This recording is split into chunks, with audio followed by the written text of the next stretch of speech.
साहस सरोकार। नमस्कार, मैं हूं किरण। आप देख रहे हैं प्राइम टीवी। पूरे उत्तर प्रदेश में घने कोहरे और शीतलहर का प्रकोप बदस्तूर जारी है। मौसम विभाग के पूर्वानुमान की माने तो अभी कोई भी राहत मिलने के आसार नजर नहीं आ रहे। अगले 24 घंटे के बीच कई जगह पर बहुत घने कोहरे का ऑरेंज अलर्ट भी जारी है।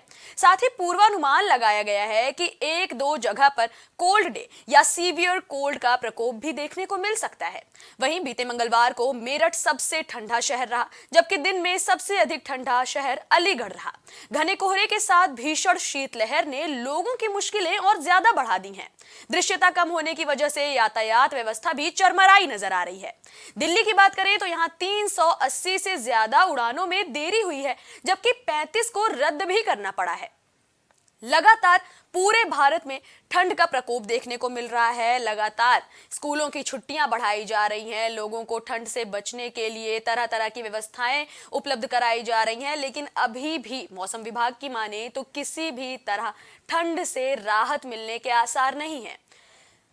लगभग उत्तर प्रदेश के हर जिले में जिलाधिकारी भी मुआयना कर रहे हैं। अलाव की व्यवस्था, रैन बसेरे की व्यवस्था, तमाम तरह की व्यवस्थाएं की जा रही हैं ताकि किसी को भी ठंड से ज्यादा नुकसान ना हो। लेकिन बावजूद इसके जिस तरह से ठंड लगातार बढ़ रही है, शीतलहर चल रही है, लोगों को ठंड की मार झेलनी पड़ रही है। कई जिलों की बात करें तो उत्तर प्रदेश में कई जिलों की बच्चों की छुट्टियां 20 तारीख तक बढ़ा दी गई हैं। जिलाधिकारी का कहना है कि बच्चों के स्कूल बंद रहेंगे। साथ ही ये भी कहा जा रहा है कि जो भी स्कूल खुलेंगे महज कक्षा 5वीं के ऊपर यानी 6, 7 और 8 तक की कक्षाएं ही चलेंगी, लेकिन उसके लिए भी समय तय कर दिया गया है कि 11 बजे से 3:30 बजे तक ही क्लासेस चलेंगी। यानी सुबह सुबह ठंड में बच्चों को स्कूल बुलाने के लिए भी पूरी तरह से मनाही है।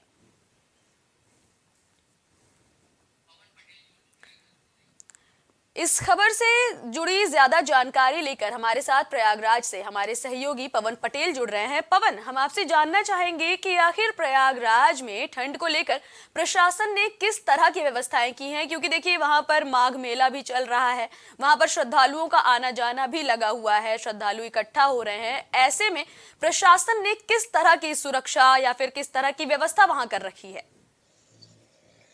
किरण, देखिए, संगम नगरी प्रयागराज में बीते 15 तारीख से मकर संक्रांति स्नान पर्व के साथ माघ मेले की शुरुआत हो गई और प्रयागराज के माघ मेले में देश के कोने कोने से लाखों श्रद्धालु आते हैं जो गंगा यमुना आदि से त्रिवेणी की संगम में डुबकी लगाते हैं। लेकिन जिस तरीके से बीते कई दिनों से प्रयागराज सहित आसपास के जनपदों में लगातार ठंड का प्रकोप है वो जारी है। ऐसे में प्रयागराज के लोग भी इस भीषण ठंड की चपेट झेल रहे हैं। अगर हम संगम नगरी प्रयागराज के माघ मेले क्षेत्र की बात करें तो माघ मेला क्षेत्र में मेला प्रशासन तथा नगर निगम द्वारा कई स्थानों पर रैन बसेरे बनाए गए हैं, कई स्थानों पर अलाव की व्यवस्था की गई है। और अगर हम प्रयागराज के ठंड की बात करें तो बीते 15 तारीख को करीब 25 लाख लोगों ने गंगा यमुना त्रिवेणी में आस्था की डुबकी लगाई। तो ऐसे में तो प्रयागराज के लोगों को साफ तौर पर ये तो देखा जा रहा है कि लोग भीषण ठंड की चपेट झेल रहे हैं। लेकिन प्रयागराज में जिस तरीके से माघ मेले में श्रद्धालुओं का आगमन हुआ है, लगातार प्रयागराज के संगम तट पर कई घाटों पर लोगों ने आस्था की डुबकी लगाई है। तो ऐसे में ये जो तस्वीरें हैं वो कहीं न कहीं ये दिखाई है कि मौसम पर आस्था किस तरीके से भारी है। लेकिन अगर हम प्रयागराज के मौसम की बात करें तो बीते कई दिनों से लगातार प्रयागराज में मौसम है वो सर्द हवाओं ने लोगों का जीना मुहाल कर रखा है। अमूमन जिन रास्ते पर दिन भर आवागमन होता था, गाड़ियां दिखती थी, उन रास्तों पर सन्नाटा पसरा हुआ है। जिन बाजारों में सुबह से शाम तक रौनक हुआ करती थी, उन बाजारों में भी सन्नाटा पसरा हुआ है, क्योंकि सुबह से देर शाम तक मौसम जिस तरीके से करवट बदल रहा है, सर्द हवाएं चल रही है। कई स्थानों पर लगातार सुबह से शाम तक घना कोहरा है और देर रात को भी घना कोहरा देखा जा रहा है। तो ऐसे में साफ तौर पर लोग जो है वो भीषण ठंड की चपेट झेल रहे हैं।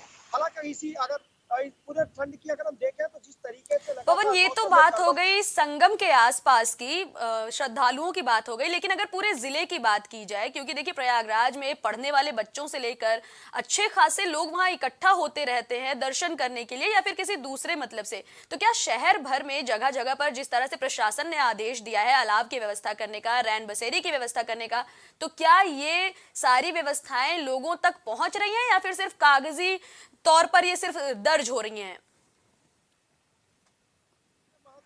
सवाल है और बीते कई दिनों पहले भी प्राइम टीवी ने इस खबर को प्रमुखता से चलाया था कि प्रयागराज में भी कई स्थानों पर ऐसे स्थान हैं जिन पर नगर निगम द्वारा लिस्ट जारी कर दी गई है कि वहां पर अलाव की व्यवस्था की गई है, लेकिन जमीनी स्तर की बात करें तो निश्चित रूप से जो दावे हैं वो कहीं न कहीं फेल नजर आए हैं। हालांकि प्रयागराज शहर के कई स्थानों पर नगर निगम द्वारा अलाव की व्यवस्था की गई है, कई स्थानों पर रैन बसेरे बनाए गए हैं, लेकिन प्रयागराज शहर से तमाम जो आसपास के जगह है जो नगर निगम की सीमा में आते हैं, उन स्थानों पर नगर निगम के जो अधिकारी हैं, नगर निगम के जो कर्मचारी हैं, निश्चित रूप से उन्होंने लीपापोती किया और कई स्थानों पर अलाव की व्यवस्था नहीं की गई है। लोग ठंड से ठिठुरते नजर आए हैं।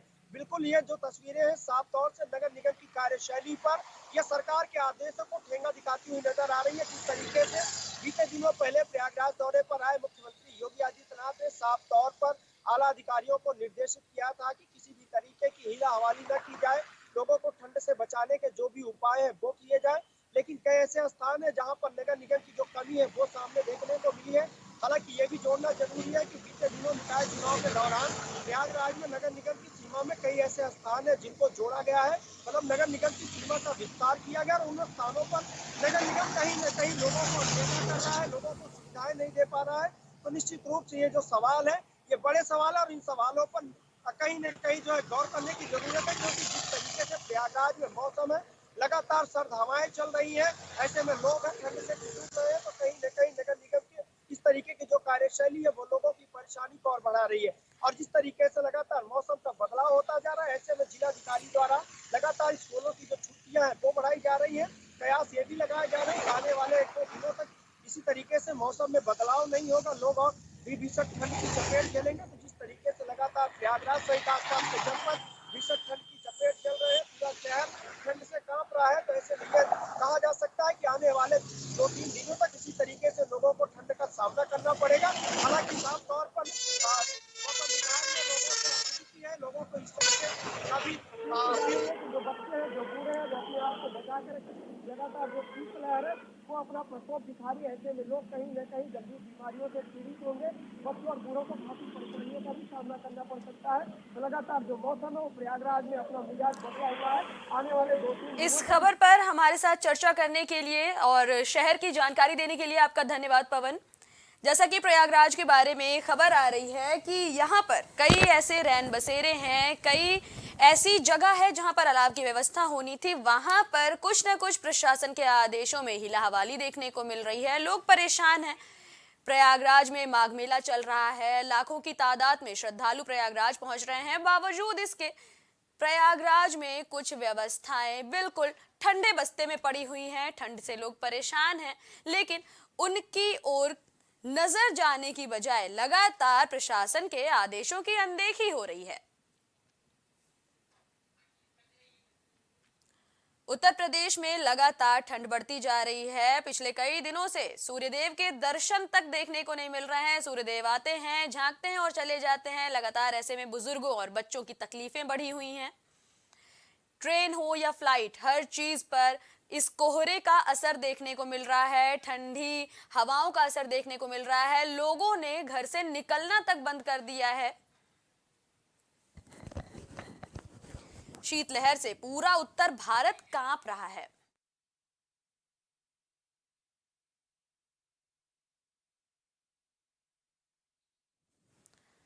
उत्तर भारत में ठंड ने लोगों को बहुत ज्यादा परेशान कर दिया है। कई जिलों से ऐसी खबरें आ रही थी जहां पर प्रशासन के आदेशों की अनदेखी करने की बात सामने आ रही थी। ऐसे में हम लगातार ग्राउंड पर जाकर भी जानने की कोशिश कर रहे हैं कि आखिर प्रशासन के दावे कितने सच्चे हैं और कितने खोखले हैं। लगातार हम आपको इन खबरों से रूबरू करा रहे हैं, उन जिलों से रूबरू करा रहे हैं जहां पर जमकर प्रशासन के आदेशों की धज्जियां उड़ाई जा रही हैं, जहां सिर्फ कागजों पर ही वादे पूरे किए जा रहे हैं, दावे पूरे किए जा रहे हैं। ठंडी हवाओं ने पूरे उत्तर भारत को ही नहीं बल्कि देश की राजधानी दिल्ली में भी लोगों को काफी ज्यादा परेशान कर रखा है। बताया जा रहा है कि लगातार दिल्ली से उड़ान भरने वाली फ्लाइट्स लेट हो रही हैं, कुछ फ्लाइट्स रद्द करनी पड़ रही हैं। दूसरी ओर सबसे बड़ी बात तो ये है कि अयोध्या में इतना बड़ा आयोजन 22 जनवरी को होने वाला है। महज 5 दिन का समय बचा हुआ है। लोग अयोध्या पहुंचना चाह रहे हैं और फिर ये इस तरह से फ्लाइट्स और ट्रेन का देरी देरी से चलना या फिर रद्द हो जाना लोगों की समस्याओं को और भी ज्यादा बढ़ा रहा है। कानपुर से अब हम जानना चाहेंगे कि आखिर कानपुर में क्या हाल है। इस खबर पर चर्चा करने के लिए हमारे साथ सहयोगी जितेंद्र जुड़ रहे हैं। जितेंद्र, कानपुर की अगर बात की जाए, जहां पर लोग काम के सिलसिले में रोजाना पहुंच रहे हैं, अप डाउन करते रहते हैं, कानपुर में प्रशासन के जो आदेश हैं ठंड को लेकर के, क्या उनकी अनदेखी हो रही है या फिर सारे दावे सच्चे हैं जो भी हमें बताए जा रहे हैं? जी, अगर कानपुर की बात की जाए तो कानपुर का भी हाल उसी तरीके है जैसे अन्य शहरों का है, क्योंकि कानपुर में भी जो प्रशासन द्वारा जिस तरीके से आदेश दिए गए थे सर्दी से बचाव को लेकर, चाहे वो अलाव को लेकर हो, चाहे वो रैन बसेरों को लेकर हो, अभी तक जो व्यवस्थाएं होनी चाहिए थी वह उस तरीके से व्यवस्थाएं नहीं हो सकी हैं।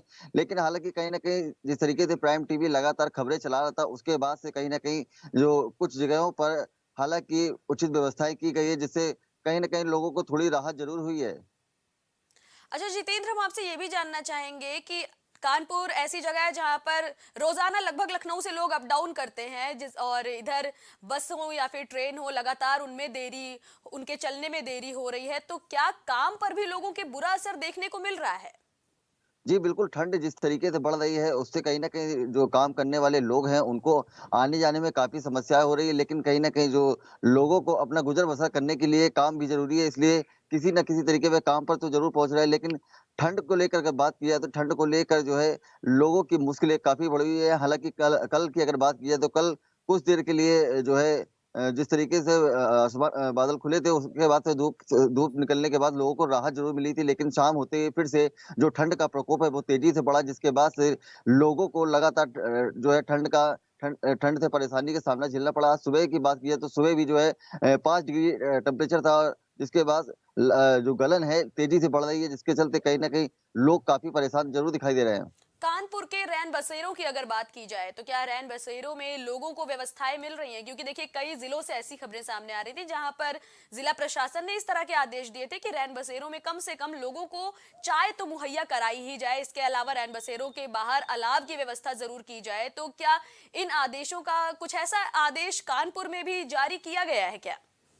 जी, आदेश तो जो है कागज़ों में ज़रूर जारी हुए हैं, लेकिन कहीं अगर ज़मीनी स्तर पर देखा जाए तो वह अभी भी लोगों को सुविधाएँ जो हैं मुहैया नहीं कराई गई हैं। रैन बसेरों की बात की जाए तो रैन बसेरों की हालत भी वैसे ही कागज़ों में है, जिस तरीके से देखा जाता है कागज़ों में बताया गया है कि रैन बसेरों में लोगों को उचित व्यवस्थाएँ कराई गई हैं, लेकिन वह अभी व्यवस्थाएँ उचित लोगों को नहीं मिल रही है। अभी भी लोग जो बेसहारा हैं, वे अभी भी सड़कों पर अपनी रात गुज़ार रहे हैं। अगर अलाव की बात की जाए तो अलाव को लेकर भी अभी उचित व्यवस्थाएँ नहीं हुई हैं।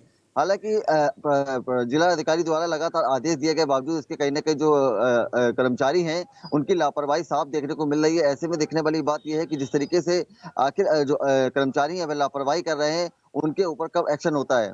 अगर एक आंकड़े की बात की जाए, लगभग कानपुर में कितने रैन बसेरों की व्यवस्था है और लगभग कितने लोग रैन बसेरों में अपनी रात गुजार रहे हैं फिलहाल इस अगर बीच?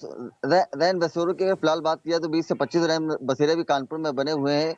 और रैन बसेरों में हालाँकि जो है कुछ जिस तरीके से लोगों को व्यवस्थाएँ मिलनी चाहिए, तो वे व्यवस्थाएँ ज़रूर नहीं है, लेकिन जो लोग हैं उनको जैसे चाय की जिस तरीके से बात की जाए, लोगों को चाय वगैरह मिल रही है, वो भी अभी उस तरीके से उचित व्यवस्थाएँ नहीं है। इस खबर पर हमारे साथ चर्चा में जुड़ने के लिए आपका धन्यवाद जितेंद्र। अभी आपने कानपुर से जाना कि आखिर किस तरह कानपुर में ठंडी का हाल है, किस तरह प्रशासन के आदेशों की अनदेखी हो रही है। लगातार इस तरह की खबरें न सिर्फ एक दो जिलों से बल्कि कई जिलों से आ रही हैं। लोग ठंड से परेशान हैं, लगातार प्रशासन के आदेशों की धज्जियां उड़ रही हैं और कोई भी इस बाबत ध्यान देने को तैयार नहीं है।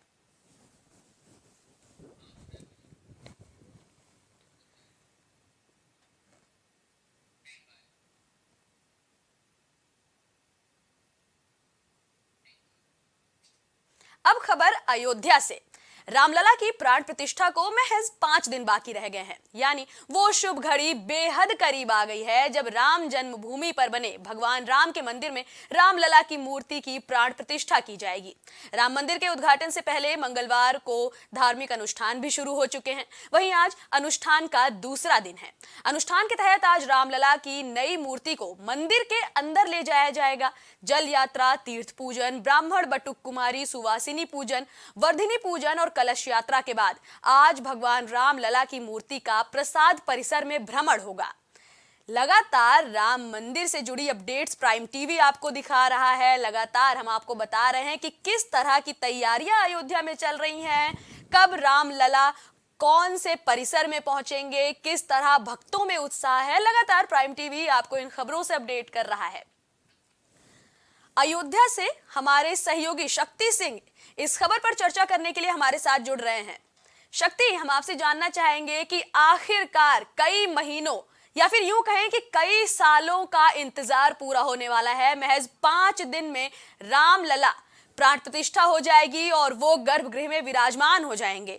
अब 1 हफ्ते से भी कम समय बचा है, तो अयोध्या वासियों में किस तरह की खुशी देखने को अब मिल रही है? इंतजार कर रहे थे 22 जनवरी। प्रभु श्री राम जी आज वो ऐतिहासिक दिन है, अपने मंदिर में स्थापित होने वाले हैं। उनका मंदिर में प्राण प्रतिष्ठा का कार्यक्रम 22 जनवरी को होगा, लेकिन आज वो ऐतिहासिक दिन है।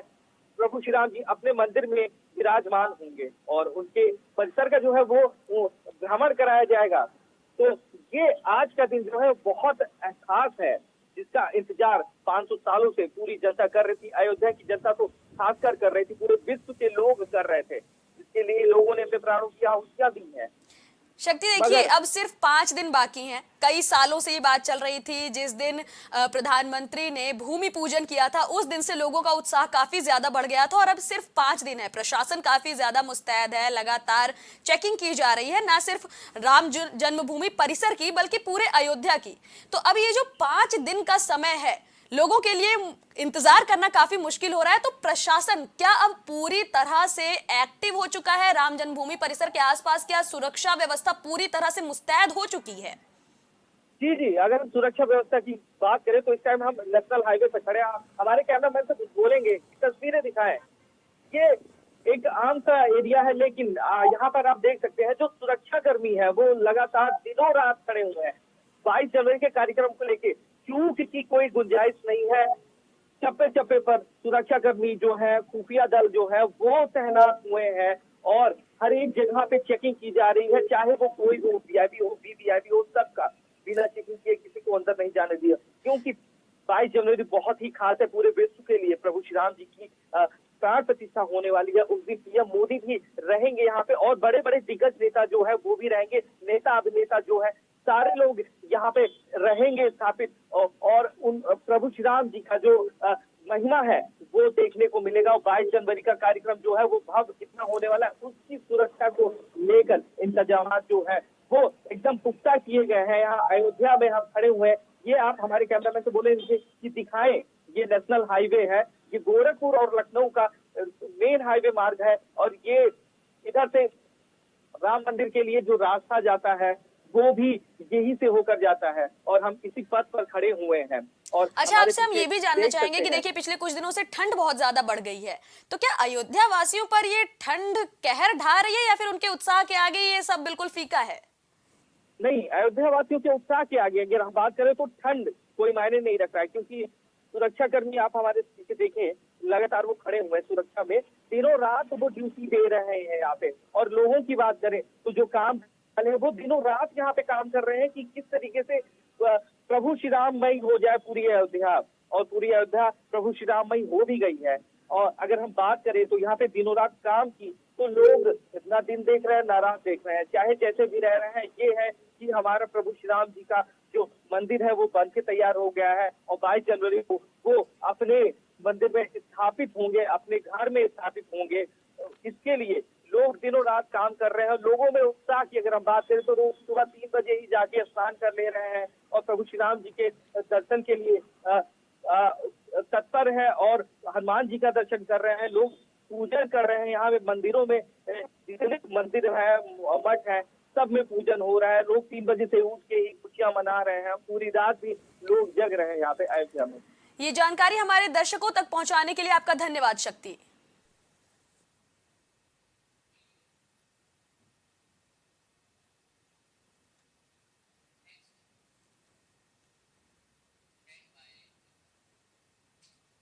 लोकसभा चुनाव को लेकर सभी पार्टियों ने रणनीति बनानी शुरू कर दी है। इसी कड़ी में आज कांग्रेस और सपा की बड़ी बैठक होने वाली है।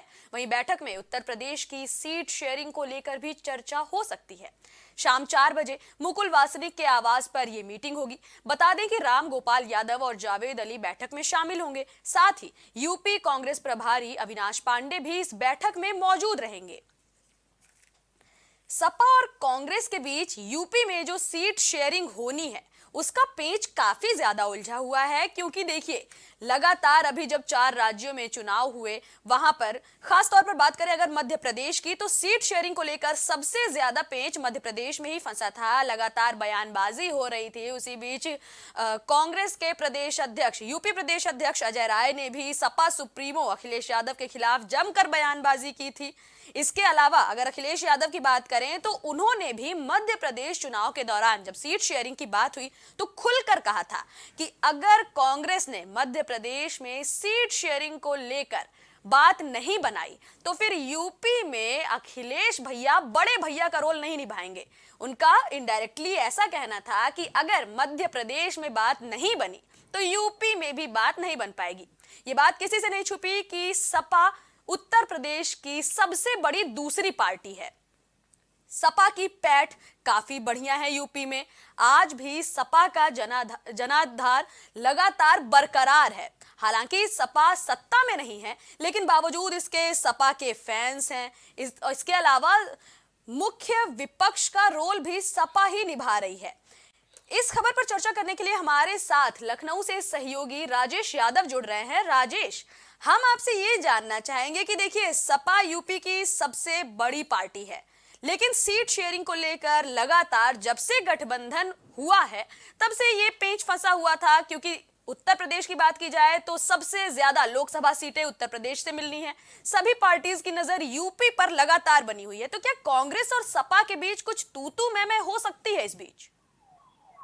देखिए किरण, अगर बात की जाए सीट को लेकर तो ये जाहिर सी बात है कि सपा और कांग्रेस में अभी तक सीट शेयरिंग को लेकर कोई भी बात नहीं बन पाई है और कई दौर की बैठक भी हो चुकी है, लेकिन कोई सफल नतीजा अभी तक नहीं निकल पाया है। और एक बात और है कि उत्तर प्रदेश जो है सबसे बड़ा प्रदेश है और यहाँ पर 80 सीटें लोकसभा की सीटें हैं। जाहिर सी बात है कि दिल्ली का रास्ता जो है उत्तर प्रदेश ही तय करता है। तो खास तौर पर देखा जाए तो यहाँ पर उत्तर प्रदेश में समाजवादी पार्टी जो है विपक्ष की सबसे बड़ी पार्टी है और समाजवादी पार्टी का जनाधार भी बहुत ही सबसे ज्यादा है।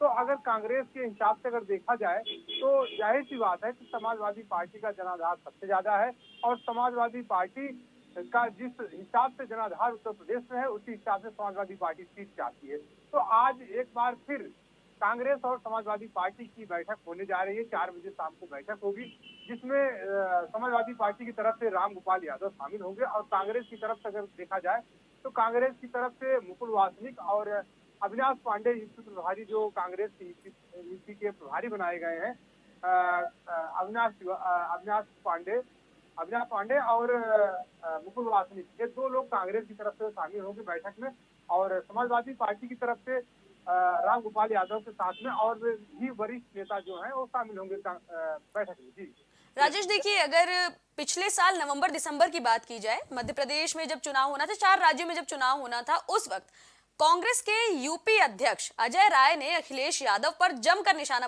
बोला था। जब भी उन्हें मौका मिलता था वो अखिलेश यादव को टारगेट जरूर करते थे। तो क्या अजय राय के दिए हुए बयान यूपी में कांग्रेस की सीट शेयरिंग को लेकर कोई पेंच फंसा सकते हैं? तो अजय राय का बयान वो किसी भी दिक्कत को खड़ा करेगा मुझे नहीं लगता, लेकिन क्योंकि समाजवादी पार्टी एक बड़ी पार्टी है और कांग्रेस के राहुल गांधी और सोनिया गांधी से और मल्लिकार्जुन खड़गे से कांग्रेस समाजवादी पार्टी की सीधी बातचीत है। तो मुझे नहीं लगता कि अजय राय का बयान कोई बड़ी बात इसमें कर पाएगा। लेकिन खास करके अगर देखा जाए तो समाजवादी पार्टी और कांग्रेस के आला कमान से जो बात हो रही है वही बात फाइनल करेगी सीट शेयरिंग को लेकर, और कितनी सीटें समाजवादी पार्टी को मिलती हैं, कितनी सीटें कांग्रेस को मिलती हैं। इस शाम को 4 बजे जो बैठक होगी उससे बिल्कुल साफ साफ दूध का दूध पानी का पानी हो जाएगा। जी किरण। राजेश जी देखिए, जिस वक्त मध्य प्रदेश में चुनाव चल रहे थे उस वक्त जब कांग्रेस और सपा के बीच सीट शेयरिंग को लेकर बात शुरू हुई तो उस वक्त सपा सुप्रीमो ने एक साफ बयान दिया था कि अगर मध्य प्रदेश में बात नहीं बनती है तो यूपी में सपा बड़े भैया का रोल नहीं निभाएगी। मतलब अखिलेश यादव को यह बात तो बिल्कुल पता है कि उत्तर प्रदेश में उनकी पैठ गहरी है, कांग्रेस को उनकी मदद चाहिए ही होगी। तो क्या अखिलेश यादव के उस बयान का असर हमें इस बैठक में देखने को मिल सकता है? क्या सच में सीट शेयरिंग को लेकर वो बयान जो अखिलेश यादव ने दिया था वो सही साबित हो सकता है? जी किरण, अगर देखा जाए तो बयानबाजियां तो होती रहती हैं। ये चुनाव है और राजनीतिक पार्टियां हैं, कोई बयानबाजी कुछ करता है, कोई कुछ करता है, तो उसका कोई ज्यादा कोई असर नहीं पड़ेगा। लेकिन सीट शेयरिंग का जो मेन मुद्दा है, सीट शेयरिंग का है, तो शाम को 4 बजे से जो बैठक होनी है समाजवादी पार्टी और कांग्रेस की, इसमें साफ फाइनल हो जाएगा कि किसको कितनी सीटें मिल रही है। जाहिर सी बात है, समाजवादी पार्टी विपक्ष की, उत्तर प्रदेश की विपक्ष की सबसे बड़ी पार्टी है, तो जाहिर सी बात है समाजवादी पार्टी को काफी सीटें, मतलब ज्यादा से ज्यादा सीटें समाजवादी पार्टी उत्तर प्रदेश में चाहेगी। जी किरण। इस खबर पर हमारे साथ चर्चा में जुड़ने के लिए आपका धन्यवाद राजेश। तो ये थी उत्तर प्रदेश में सपा और कांग्रेस की सीट बंटवारे को लेकर होने वाली बैठक से जुड़ी खबर। लगातार लोकसभा चुनाव को लेकर हर पार्टी पुरजोर कोशिशों में लगी हुई है कि कैसे जनता को लुभाया जाए और कैसे सीटों पर अपनी पकड़ बनाई जाए। ऐसे में ये बात भी साफ है कि उत्तर प्रदेश में भाजपा के बाद सपा ही वो पार्टी है जो सबसे ज्यादा मजबूत स्थिति में है, जो लगातार इस लोकसभा चुनाव पर बड़ा असर डाल सकती है। इसलिए ये काफी खास बैठक होने वाली है आज शाम 4 बजे। फिलहाल के लिए इतना ही। उत्तर प्रदेश या फिर देश विदेश से जुड़ी तमाम खबरों को जानने के लिए बने रहिए प्राइम टीवी के साथ।